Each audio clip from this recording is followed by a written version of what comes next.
Advocate act में संशोधन का जो बिल 2025 लाई है केंद्र सरकार, इसका पूरे भारत के वकील विरोध कर रहे हैं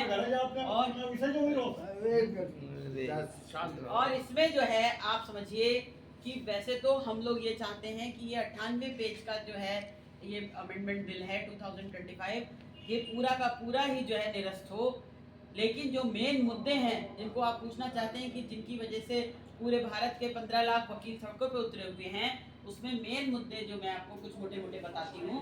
सबसे पहला ये है कि यदि किसी अधिवक्ता के खिलाफ डीसी चलेगी तो 3 लाख तक का जुर्माना उस पर लगाया जा सकता है, जिसका कि हम लोग पुरजोर विरोध करते हैं। अधिवक्ता के ऊपर 1 रुपए का भी जुर्माना लगाने का जो है अधिकार बार काउंसिल को नहीं मिलना चाहिए। अधिवक्ता अपनी तरफ से बेहतर कोशिश करता है अपने मुवक्किल को जिताने के लिए, तो ये जो अधिकार दिया जा रहा है ये बिल्कुल गलत है। इसी में एक दूसरा अधिकार ये दिया गया है कि जो अधिवक्ता के खिलाफ डीसी चलाई जाती है, उस डीसी पे जो खर्चा बार काउंसिल का आया है, उस खर्चे को अधिवक्ता से वसूला जा सकता है। इसका भी हम पुरजोर विरोध करते हैं, क्योंकि एडवोकेट की इतनी आमदनी नहीं होती कि वो बेचारा अपना घर का खर्चा चला सके।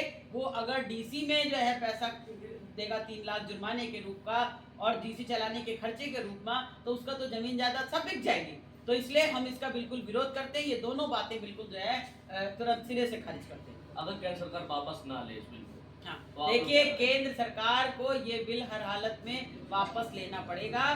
और इसमें जो सबसे मेन मैं बात बता दूं आपको कि अभी तक इन्होंने पत्रकारों को डरा लिया, किसानों को डरा लिया, इन्होंने जो है आशा बहुओं को डरा लिया, शिक्षकों को डरा लिया, प्राइमरी टीचर को डरा लिया, युवाओं को डरा लिया, जिसने नौकरी मांगी उसको डरा लिया।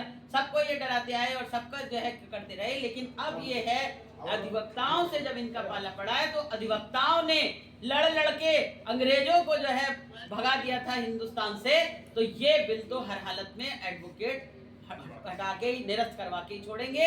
हम इसका बिल का पूरी तरह से पूरे 15 लाख लोग किसी भी रूप में इसको मानने के लिए तैयार नहीं। क्या लगता है स्टेट के चुनाव जो अगले होंगे, हाँ, विधानसभा के चुनाव होंगे, इनमें कोई प्रभाव पड़ेगा इस बिल को? इस बिल के लाने से पूरा प्रभाव पड़ेगा। पूरे प्रदेश के अधिवक्ता, पूरे देश के अधिवक्ता इस क्या कहते हैं कि डिक्टेटर सरकार को उखाड़ फेंकेंगे।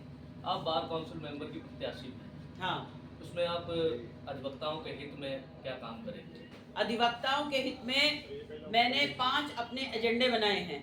मेरा पहला एजेंडा है कि जिस प्रकार से आपके बगल का स्टेट है दिल्ली, वहां पर 2 साल से हेल्थ इंश्योरेंस चल रहा है एडवोकेट्स का 2 लाख रुपए का, उसी प्रकार का हेल्थ इंश्योरेंस उत्तर प्रदेश में भी चलवाने का मैं प्रयास करूंगी। दूसरा एजेंडा मेरा है कि राजस्थान में जूनियर एडवोकेट का 5 लाख का बीमा, मिडिल वाले का 10 लाख का बीमा, सीनियर का 15 लाख का बीमा है।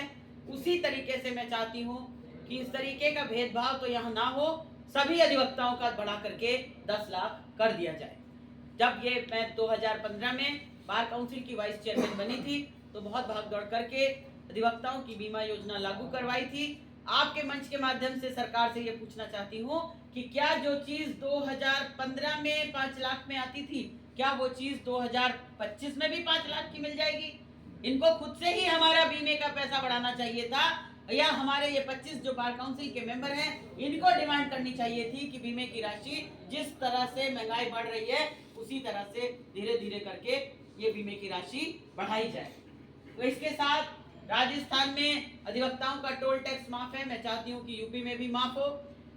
एडवोकेट प्रोटेक्शन एक्ट कर्नाटक में लागू हो गया, मध्य प्रदेश में पास हो गया, राजस्थान में लागू हो गया।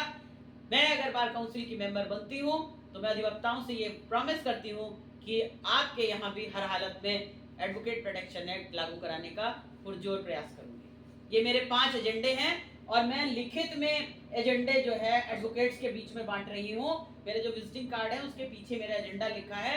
कोई भी व्यक्ति ओरल आपसे वायदा कर सकता है, लिखित में वायदा करने वाले बहुत कम प्रत्याशी आपको मिलेंगे। ऐसा है कुछ लोग जब चुनाव आते हैं जीतने के बाद वो सारे एजेंडे भूल जाते हैं, कहीं ऐसा ना हो जाए आप जीत कर? देखिए, जब मैं पहले प्रत्याशी बनी थी उस समय मैंने 5 लाख का बीमा लागू करवाने का वायदा किया था, और जब तक वो 5 लाख का बीमा मेंबर बनने के बाद मैंने लागू नहीं करा दिया, तब तक हमने चैन नहीं लिया। हमारी अपनी ही गवर्नमेंट थी, मैं समाजवादी की कार्यकर्ता भी हूँ, लेकिन तब तक मैंने जो है मुख्यमंत्री कार्यालय सचिवालय के चक्कर लगाती रही जब तक कि जो है वो लागू नहीं हो गया। तो मैं एक बार करके दिखा चुकी हूँ, और मैंने बार काउंसिल के डिजिटलाइजेशन का भी प्रॉमिस किया था पिछले चुनाव में।